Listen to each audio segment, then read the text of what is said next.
Hello my dear Psychogs. In this video you will learn about Simulacrum, Rift, how to beat them, and what deck you should use against them. By the way, if you are a new player, check out the beginner's guide video I made to understand better how the game works. The link for the video is in description. Now, let's start by talking about Simulacrum. There are 3 difficulty mods for Simulacrum: Normal, Hard, and Extreme. In Normal mode, Simulacrum only has 3 abilities.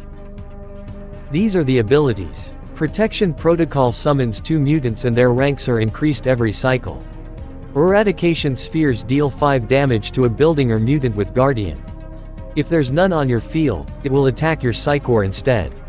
Goliath Corruption summon a Necro Goliath on a player battlefield with the most mutants alive. Goliath will attack Psychor immediately if there's no Guardian on your or your teammate's battlefield. These 3 abilities is not exclusive to Simulacrum Normal mode. These abilities are used in every mode or versions of Simulacrum and Rift, but stronger.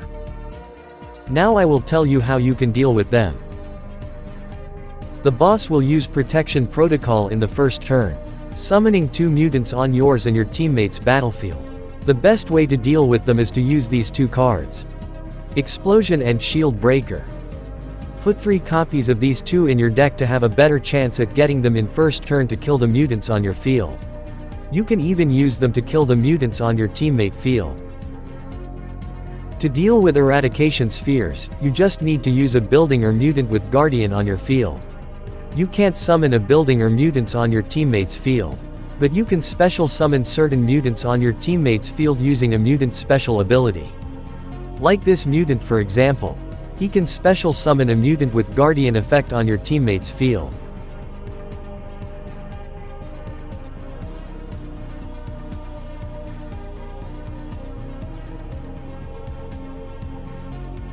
As you saw, we didn't take any damage from Eradication Spheres since we had Guardians on our field.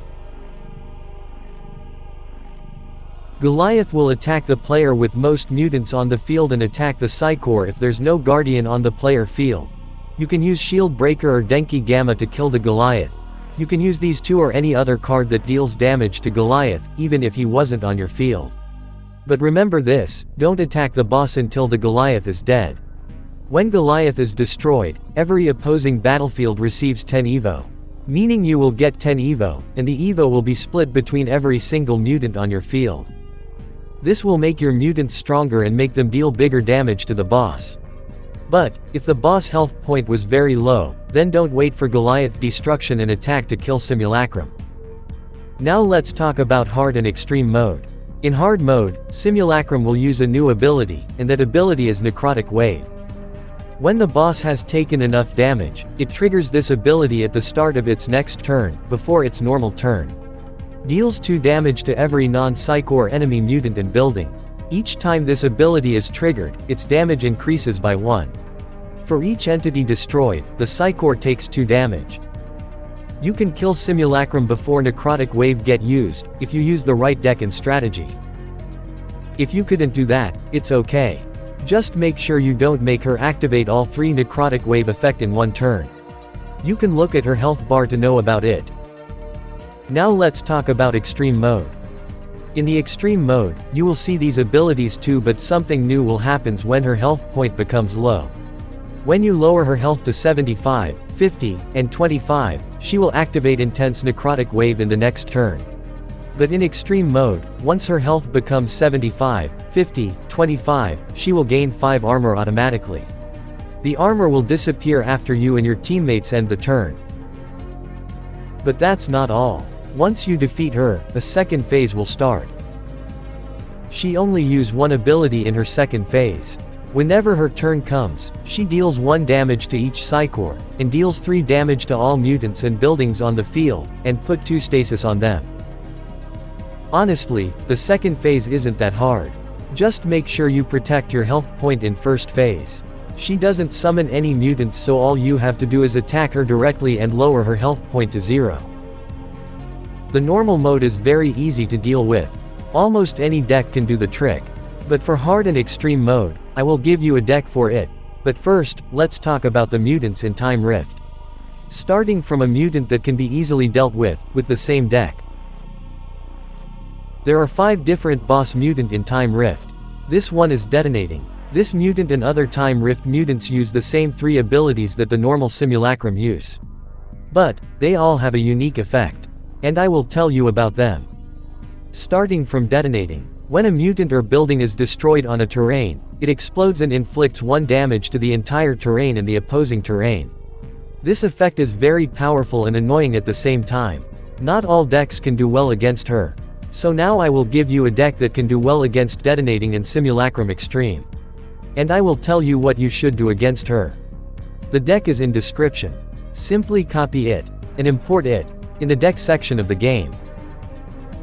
There are 2 difficulty modes in Time Rift. Inferior and Superior. In Superior mode, the boss will get a special effect or buff which are called Mutation. There are 3 mutation: Colossal, Enraged, and Metallic. With Colossal, the boss has 2x more HP. Enraged only increase the mutant's attack that get summoned by the boss. Metallic make the mutants and the boss have a shield. Now listen carefully for what I'm about to say, because this will help you against Detonating and other Rift boss versions.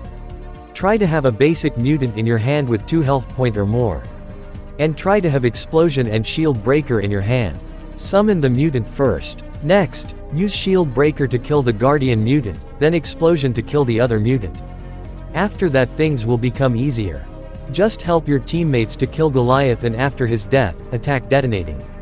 It's okay if you didn't have Guardian for Eradication Spheres, since most of times Detonating and other Rift versions die after Goliath death. But honestly, this depends on the other 2 players you play with. If they aren't pro, you will have a difficult time. So join the official Discord server of MUTANTS Genesis to team up with pro players. Now let's know something about other versions. Radioactive. After the boss turn, all players' mutants suffer -1 attack. If a mutant has 0 attack, the mutant will be destroyed automatically. Fighting Radioactive is easy. All you have to do is to use a deck that focus on increasing attacks like Zoo, Space Squad deck, Blade, and Monogene Cyber deck. Electrostatic. Every turn randomly, one of your mutants or building undergo stasis. When a building or a mutant with stasis died, all your mutants take damage equal to the number of stasis stacks. By the way, a mutant or building in stasis loses all abilities for a number of turns equal to its stasis stacks. So if your mutant got hit with 5 stasis, that means your mutant can't use effects and can't receive buffs for 5 turns. The stasis can be cleansed, and also, each turn 1 stasis will be removed. So fighting this version can be challenging, but not really. Just use the same trick I told you. Killing the first 2 mutants with Explosion and Shield Breaker. If Goliath was summoned on your field and he was on low health point, try to attack using a mutant with no stasis. If all of them have stasis, use one with low stasis.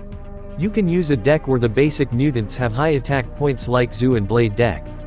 I will put my Zoo deck in description too. Necroplague. Summon a basic zombie when one of the boss's mutants die.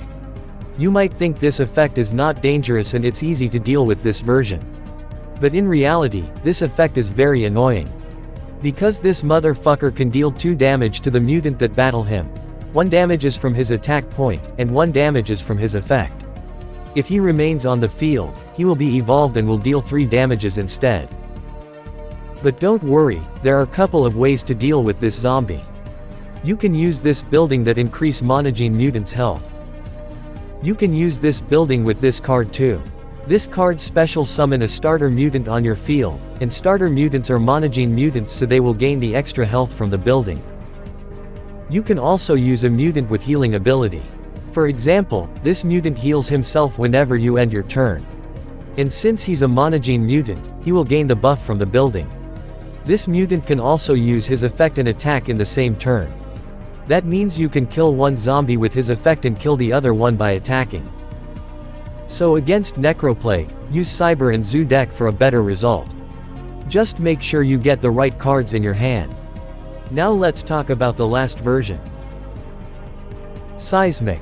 Every building suffer 2 damages, and the Psychor lose 2 PV for every building destroyed. Every turn, your Psychor lose 2 HP.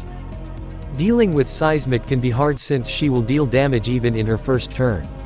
Whenever you or your teammates play a build, you will receive 6 damage. So the best thing to do is to use a deck without building. You can use Mystic, Blade, Cyber, and Zoo deck too. Just make sure you add a mutant with Guardian effect. You can use these 2 cards too to protect yourself and your teammates from Eradication Spheres. If you want to add building anyway, make sure you add Defensive Shield, since it has high health point. If you don't know how to build your deck, it's okay. I will put one in description. These decks aren't a must-use. You can use a deck that is similar to it and change the cards that you don't have to a similar one.